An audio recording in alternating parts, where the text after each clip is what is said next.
In 1993, at the age of 23, Alton Mills received a mandatory life sentence with no parole for a nonviolent drug offense.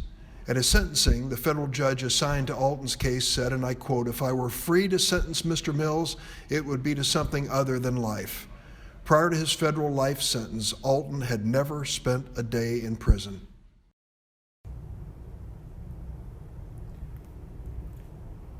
Ones have to ask themselves, why did they give a young man, the age of 23 years old, a life sentence? Alton never gave up hope. He found an incredible, dedicated, talented public defender named My Angel Cody. She fought for a second chance for Alton. After learning of Mr. Mills' story and meeting with his family and attorney, I wrote President Obama in support of Mr. Mills' petition for commutation of his sentence. Last year, just before Christmas, President Obama commuted the remainder of Alton's sentence. It took 30 seconds for people to come up with a law that was completely unjust. Now it's going to take 20-some years for them to make it right. But what about the people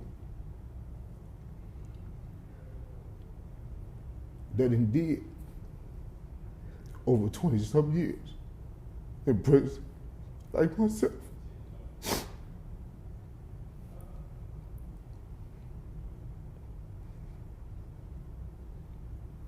It got to be a change.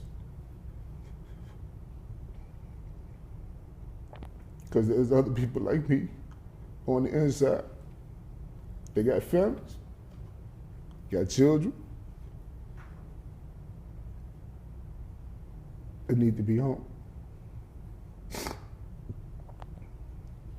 I'm very thankful that President Obama and Senator Dick Durbin helped me. And I'm here today and forever to speak about the reform that needs to be done with the criminal justice system.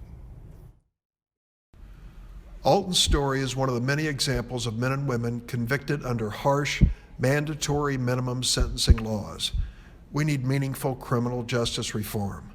New legislation, the Sentencing Reform and Corrections Act, has strong bipartisan support.